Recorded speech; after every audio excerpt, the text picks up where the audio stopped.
Hello everyone. Welcome to our big data project, Stack Overflow Data Analysis. Stack Overflow is a very popular platform that every developer has frequently crossed paths with. It's a free question answer forum that helps overcome technical hurdles, thus boosting development productivity. The average response time for any question to be resolved on Stack Overflow is approximately 3.71 days. Imagine being stuck at one technical difficulty for almost 4 days. This led us to think about ways to work around this. The objective of our project is to analyze Stack Overflow dump data and provide insights which could potentially work for the betterment of the turnaround time. Dataset. We obtained our dataset from the Stack Exchange dump found at archives.org. This includes a set of multiple files including users, posts made by users, post links which shows relationship between posts, badges awarded to users, tags mentioned in posts, and votes given by the users. Technology. For our project, we have used the following technologies. Google Cloud Storage. It is a flexible and scalable option for our application to read and write files. It provides bucket storage similar to an Amazon AWS S3 service and ensures availability. We have stored our project datasets in a storage bucket over this. Dataproc. Google Dataproc is a platform as a service model that provides low cost computation and convenience. We run our code in PySpark framework or Dataproc cluster. Google BigQuery. BigQuery is a serverless data warehouse that empowers the analysis of petabyte scale of data. We used BigQuery to store and analyze data for our data visualization. Google Data Studio. It is a cloud platform ready to convert the analyzed data into informative and interactive reports. We use this to generate and display informative charts in a report to deliver our insights. Setting up GCP. To set up GCP, we need to configure Dataproc and BigQuery. We use a Dataproc cluster to execute our code in order to analyze data and store the result in BigQuery. For this, we have written a script to enable Dataproc and BigQuery APIs and to create a cluster over Google Dataproc through the command line interface. The process is as follows.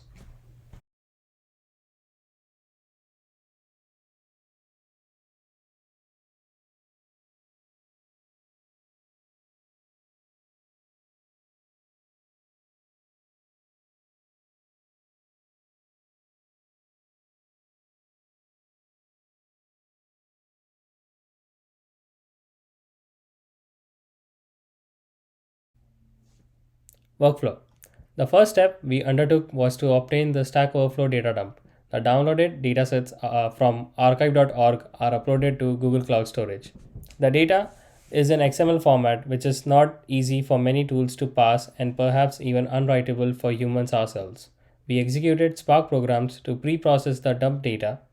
This step included converting the XML to the column friendly Parquet format, filtering out required records, and converting fields to a usable format to store in Google Cloud Storage.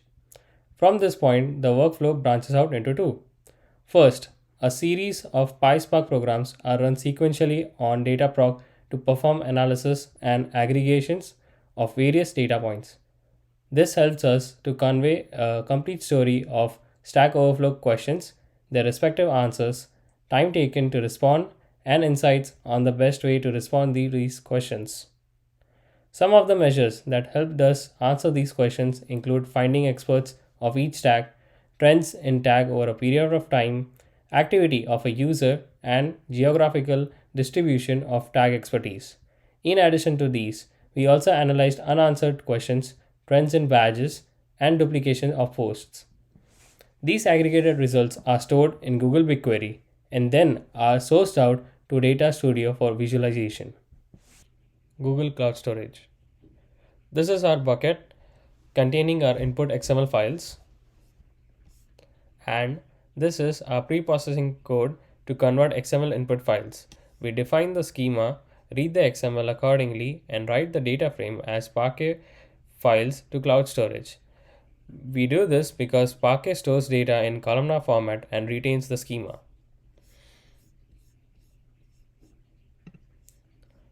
This is our Parquet files generated from the XML. We read these files to analyze data in Spark. This is one of our Spark programs.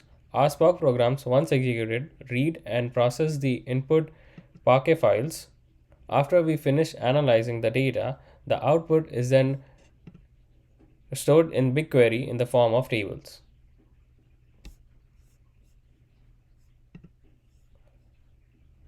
These tables in BigQuery can be used to execute queries and derive results, which is visualized in Data Studio. Now let's take a look at our analyzed results with the help of Google Data Studio. We have created a series of interactive charts which depict all our analyzed data stored in BigQuery. Average response time. The primary objective of our project is to analyze data to find ways to reduce the response time.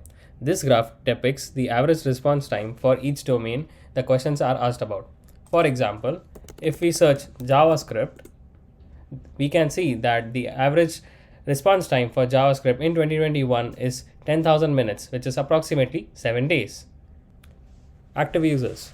This helps us to infer the active users through the years 2015 to 2021 on Stack Overflow. These users utilize the forum by continuously posting questions and answers. For example, if we select Gordolinov, who is the most active user on Stack Overflow, we get to see which tag is he expert in, which is SQL. Top 10 users for each tag. We have analyzed and determined the experts for each tag. For example, if we search JavaScript or select JavaScript, we get to see that TJ Crowder has the most number of upvotes and good reputation in JavaScript. Therefore, questions posted with any tags can be directed to the respective expert in those tags. For this example, the questions can be directed to TJ Crowder for JavaScript. Tag topography. It basically represents the geographical location of users who have answered questions regarding a particular tag. This can be used to direct questions to users in available time zones whenever a new question is posted. For example, if we want to find the expert users in NLTK tag, we search for NLTK and it shows the location of users spread across the globe which are expert in NLTK. As we stated below, the primary goal of our project is to try and recommend ways to reduce the response time. So the next part of our workflow deals with developing predictive models to help us predict who is the most likely user to answer a question and if a user will answer a given question that belongs to a particular tag. We built models using the PySpark ML module, and a web application is then deployed in a Docker container on a VM to predict based on the inputs. There was no readily available dataset to train our models on, and we relied on data manipulation with Spark to generate a training and validation set.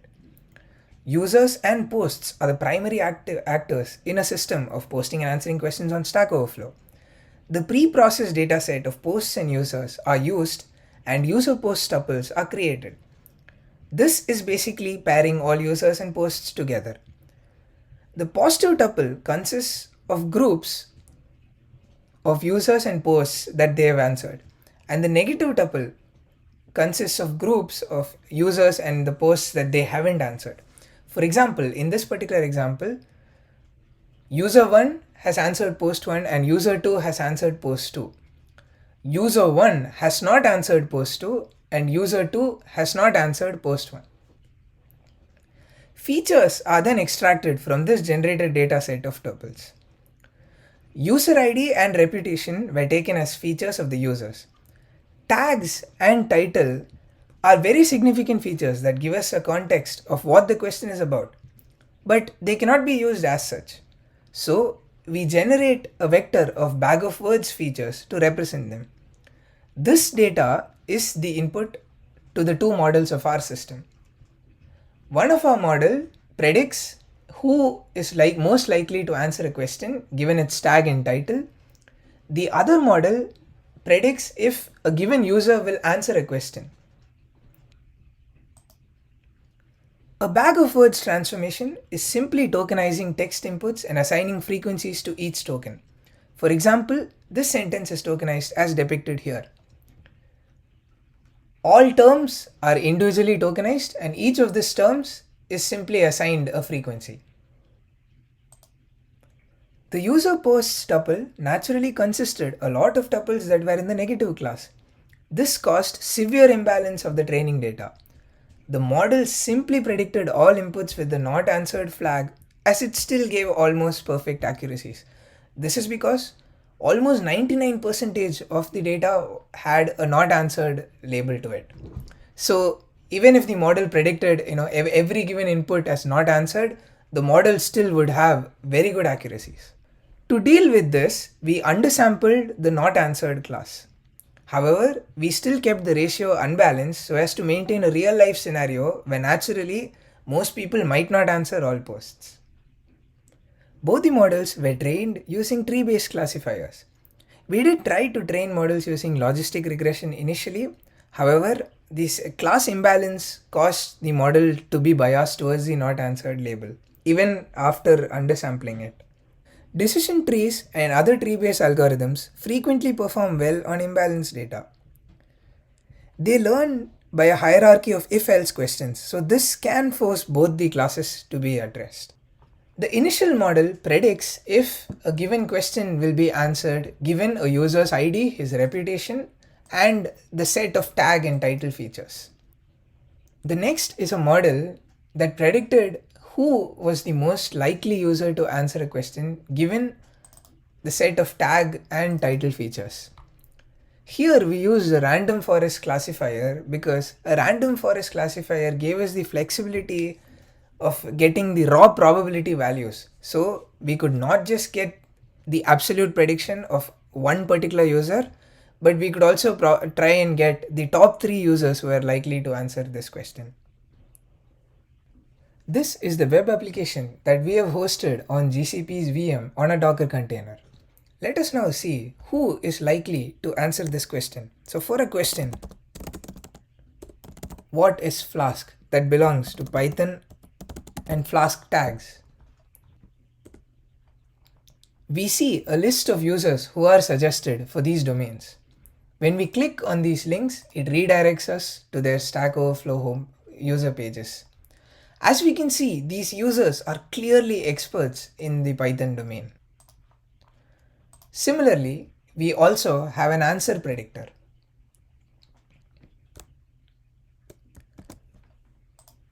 Given a user's ID and reputation, we can predict if the user will answer a question or not. Now the input here was the same previous user who was an expert in Python, and the application has predicted that he will answer the question. We have also displayed a confusion matrix that is being generated for our dataset. We can see that the R-square error for this is nearly 0.85. There are some false positives and false negatives generated as well.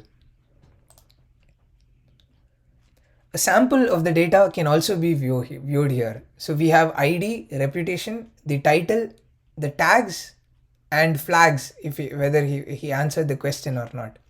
This is a sample of the training dataset that was used.